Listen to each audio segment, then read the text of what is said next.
පුංචි මගේ හැට රොඩ්ඩක් ගියානේ. රොඩ්ඩක් ගියා? කෝ එන්න මම බලන්න.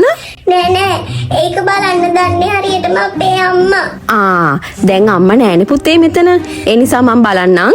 මට දැන් ගෙදර යන්න ඕනේ. අම්මා තමයි දන්නේ මේක හරියටම බලන්න.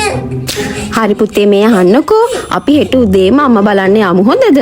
දැන් අඬන්න එපා. බෑ. මට දැන් ගෙදර යන්න ඕනේ.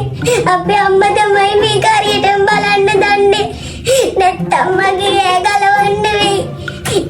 අයියෝ නෑ පුතේ බය වෙන්න එපා. එහෙම හැ ගලවන්නේ නෑ හරිද? අපි හෙට උදේම යමු. මට අම්මා ගාවට යන්න ඕනේ. එයා තමයි මගේ රොඩ්ඩ බලන්න දන්නේ. මාව ගෙදරට ගිහින් දාන්නකෝ. දැන් ගොඩක් රෑ වෙලානේ. පාරේ බසුත් නෑ අපිට යන්න. මාව ගෙදරට ගිහිල්ලා දාපන්ද.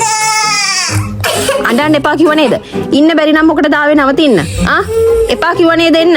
මට ගෙදර යන්න ඕනේ.